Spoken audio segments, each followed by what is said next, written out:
Welcome back to Ag AM in Kansas. I'm Devin Stewart. A shortage of forage from both a quality and quantity standpoint is something on the minds of most cow-calf producers.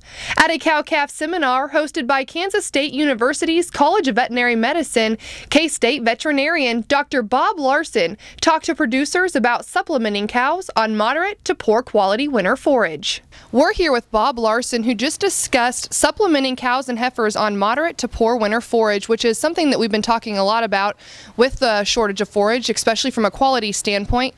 Now, to start out, let's discuss mature cows. Energy and protein are extremely vital to a cow's diet. What determines the amount needed? All right, there's a lot of things that will impact how much energy and protein a cow needs. Probably one of the most important is where she is in gestation. So is she lactating? Does she have a calf at side? Is she late in gestation? Both of those things will greatly increase the amount of energy and protein she needs. The cow that has the least amount of nutritional needs is a cow that's pregnant but is in that early to mid gestation, and she's no longer lactating, no longer has a calf at side. So that's the cow that needs the least amount of nutrients. Cow that is heavy lactation needs the most, and a cow that's not lactating but in late gestation where that calf is getting pretty big inside her, she also needs a pretty large amount of energy and protein. Now, what's a cow's estimated forage need?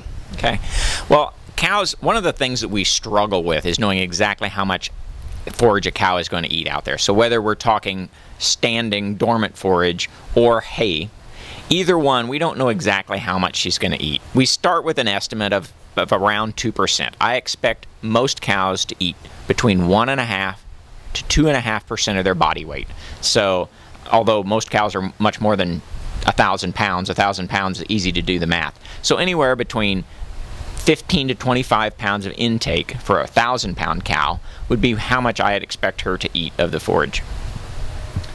Now, we talk a lot about the relationship between body condition and reproductive efficiency. Can you kind of touch on that?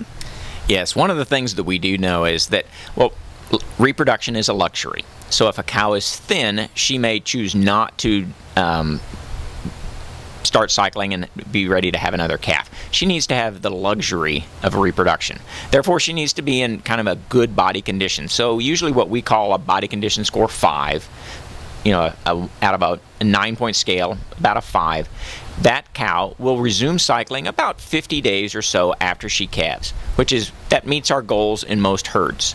Now, if she's a little bit thinner though, if she's down to a body condition score 4, that's going to increase to 70 or more days between the time she calves and when she'll resume cycling.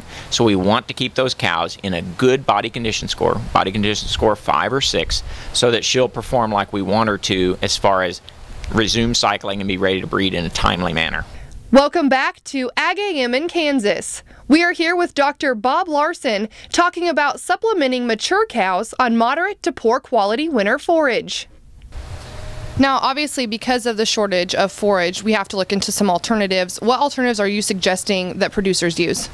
We've looked at a lot of different feedstuffs. Basically, producers are finding a lot of different options. A lot of these options, forage-wise, are relatively poor quality. In other words, not real high digestibility, maybe lower in protein than what they're used to feeding. That becomes the base forage that we have to work with, and then we supplement that. And a lot of the supplements that are available are byproducts from processing, such as distiller's grain, corn gluten, soy products, wheat midds. Those are all possibilities, and corn is still a possibility too, particularly if it's included at relatively low levels. So any of those feedstuffs, whatever is kind of most cost effective in a local area, become the basis of the supplements that we use. Now, are most producers across Kansas having to look to supplements, or is there kind of a certain point to where we need to start looking for those?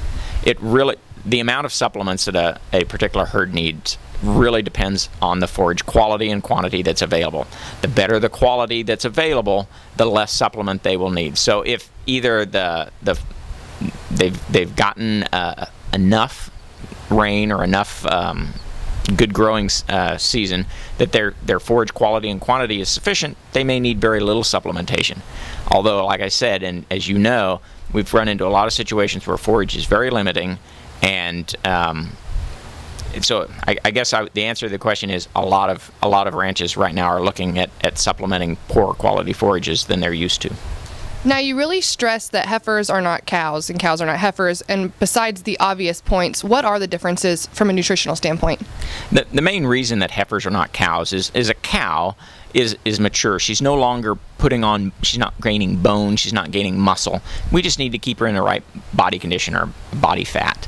A heifer is different. She's gaining weight, and some of that weight is bone and muscle, and that takes calories to do that. So the example that I often use is a mature cow that's in good body condition will maintain that good body condition on average quality hay.